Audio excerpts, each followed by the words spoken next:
everyone. Now I'm going to tell about new vacancy related to TGT PGT. So first of all, you all will click the link sarkarijal.com. After that, you can see here जो ये इसके बाद आप army school TGT PGT वाले link को click करते हैं. After that देखते हैं इसमें क्या चीज़ दिया हुआ है. सबसे इम्पोर्टेंट चीज़ जो दिया हुआ है वो है एप्लीकेशन बिगिन. ओके, 25/8/22.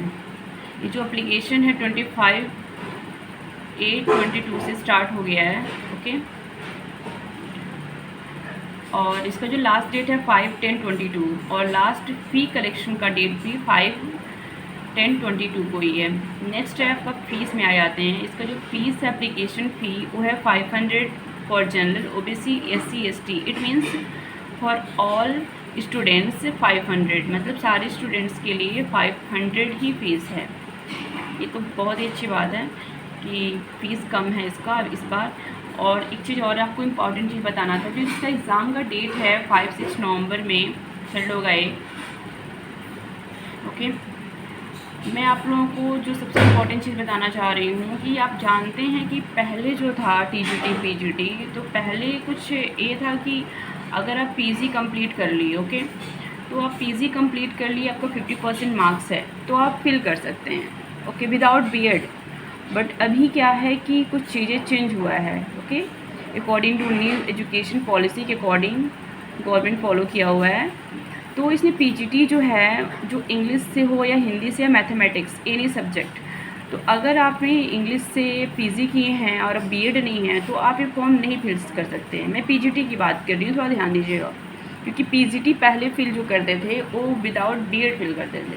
बट अभी का जो रूल है, न्यू जो रूल आया है, वो आपको फिल करना है विथ, सबसे इम्पॉर्टेंट चीज़ क्या है, 50% मार्क्स तो हमें चाहिए, बट उसके साथ हमें BEd भी चाहिए, तभी हम इस फॉर्म को फिल कर सकते हैं. और पहले क्या था, अगर आपका ओनली PGT में है, ओनली आपने PG किया हुआ है इंग्लिश से या हिंदी से, मैथमेटिक्स, फिजिक्स, एनी सब्जेक्ट, तो आप उसको फिल कर सकते थे विदाउट BEd. बट यही जो सबसे इम्पॉर्टेंट चेंज हुआ है इसमें कि आपको BEd करना, अगर आप BEd किए हैं तो ही फिल कर सकते हैं, otherwise you can't fill this form. Okay, यही इंपॉर्टेंट इन्फॉर्मेशन आपको मुझे बताना था. बाकी आप sarkarijal.com पे जा कर के सारी चीज़ें देख सकते हैं, कितने सब्जेक्ट्स में कितने निकला हुआ है. बाकी हम अगर TGT की बात करें तो TGT इंग्लिश में आपका नॉर्मल जैसे पहले था वैसे अभी भी है, नो चेंज, कुछ चेंज नहीं हुआ है. ओनली PGT के लिए जो रूल आया है वो PGT के लिए है, बाकी किसी के लिए कोई रूल खास नहीं है. TGT के लिए जो पहले था वो अभी भी है, bachelor degree in English with BEd degree. Okay, तो इंग्लिश में अगर आपने ये किया हुआ है, बैचलर डिग्री आपका इंग्लिश में है, ठीक है, तभी आप BEd का फॉर्म फिल कर सकते हैं. और एक चीज़ और बताना था मुझे आपको, कभी कभी कन्फ्यूजन क्रिएट हो जाता है कि स्टूडेंट्स को पता नहीं होता है. अगर आपने ग्रेजुएशन लास्ट ईयर में जो सब्जेक्ट चूज़ किया है, ओके, और आपने उसी सब्जेक्ट से BEd किया हुआ है, तो ही आप ये ऐसे फॉर्म भर सकते हैं, अदरवाइज आप नहीं भर सकते हैं. बहुत सारे लोगों की कन्फ्यूजन होता है कि हमने लास्ट ईयर में इंग्लिश छोड़ दिया था तो क्या मैं इंग्लिश से फॉर्म फिल कर सकती हूँ? नहीं, बिल्कुल नहीं, क्योंकि आपने जब इंग्लिश आपने लीव छोड़ दिया था तो आपका जो 2 सब्जेक्ट बचता है, मेथड सब्जेक्ट जिसको बोलते हैं, जिससे हम BEd करते हैं, ओके, माइक्रो टीचिंग वगैरह जो सिखाया जाता है, तो उसी से रिलेटेड हम BEd करते हैं. तो फिर ऐसे हम टीचर नहीं बन सकते हैं ना, क्योंकि हमें उसके बारे में नॉलेज नहीं होगा.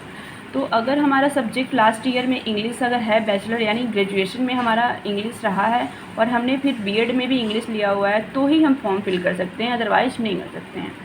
आई होप आपको सबको ये समझ में आ गया होगा. जो मैंने इंग्लिश के लिए बोला ऐसा नहीं सिर्फ इंग्लिश के लिए है, उस सारे सब्जेक्ट के लिए ये चीज़ें फॉलो करेगा. Okay, I hope you all understand what I am saying. आप सब समझ रहे होंगे मैं क्या कह रही हूँ.